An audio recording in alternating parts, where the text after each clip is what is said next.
Right guys, welcome to the channel if it's your first time around here. Just found this video on auditing, so I thought I'd put it up for you. This is going to be a bit of a contentious video because it's about police station auditors. I actually quite like watching the police station auditors. Some of it is quite comical, some of it's quite enlightening, some of it's quite shocking how the police will actually respond to the public recording. But sometimes I find it's quite shocking what the auditors themselves think is acceptable, and that's what the point of this video is. I do agree that auditing is a necessity in some respects, that the police should be monitored and checked for how they deal with the public, in the same way a school is audited for how they teach. But a school wouldn't accept random people walking up there with cameras and doing unofficial audits of the schools for obvious reasons. And that's kind of the same reasons why I think some of the police station audits are quite bad. This video came about because of a recent audit that I watched, and I'm not going to mention any channel names because it's not directed at any particular auditor, it's just general practices. In this particular audit, the auditor used a drone, and I'm a drone pilot myself. I have several drones and I use them ethically, but this drone was used as a means to get over the high walls of a police station and actually encroach directly into the police station and use the zoom facility of the Mavic Mini 2 to look into windows. Now, I understand that the police are public servants, and I understand that we have a right to record them in public, and to some extent using a drone is technically in public. But there is an expectation of privacy in any building, especially when you're on an upper floor and the windows are not generally viewable from anywhere, including surrounding houses. So imagine that you're sitting at your desk in an upstairs window and you're a police officer, or anybody for that matter, but as a police officer, you wouldn't expect a camera to be looking in through the window. So there is an expectation of privacy. This is about what the police are supposedly doing, and they're supposedly investigating crimes of victims of crimes.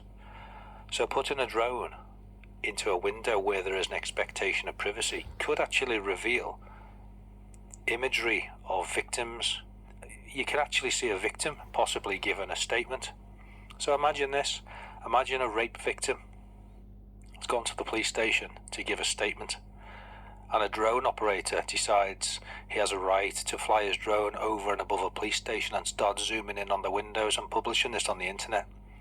You've now potentially got a victim of crime, a rape victim, published on the internet, given a statement. Okay, you may not hear it, but you may be able to see this person. Just because you may or may not choose to blur out this person's face doesn't actually give any right to record that person in the first place, who may actually be in such a state that they may be suicidal, and the thought of a video recording them, and they have no idea who, could put them over the edge. A person could take their life because they're being recorded under certain circumstances.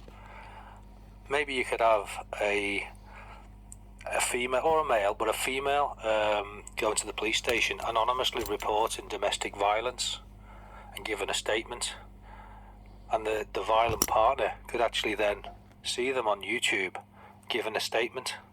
That could cause that victim to be further abused because they're being recorded and put on YouTube. You know, we need to be professional about this. I mean, I'm not an auditor, but the police, and more so the victims, have an expectation of privacy when they go to a police station.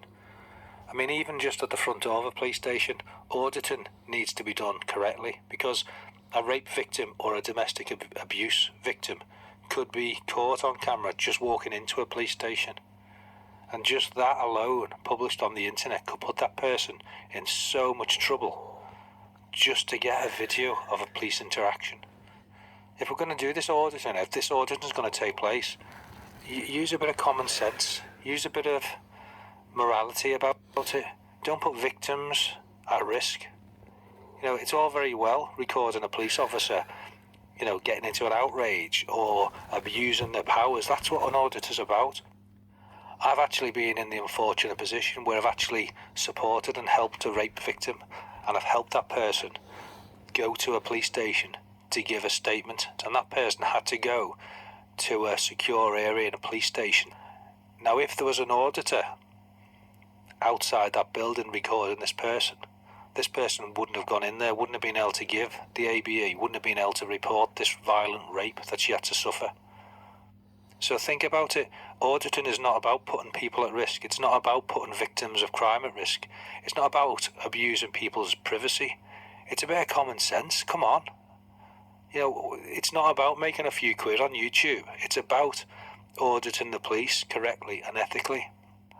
I'd love to see a bunch of the well-known auditors get together and do it properly.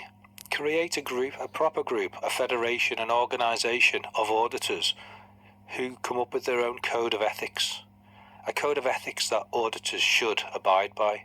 And that would include never recording members of the public for any reason in or near a police station. So this was just a quick video on my views on the auditing. As I say, I'm not against auditing. I'm all for it. But think of the other people. Think of the people that you're putting at risk just for getting some, YouTube clicks and likes. It's not about that. So there you go, guys. Of your own, or... That was a little video that I found on the internet. It's actually on UK Corruption Police website.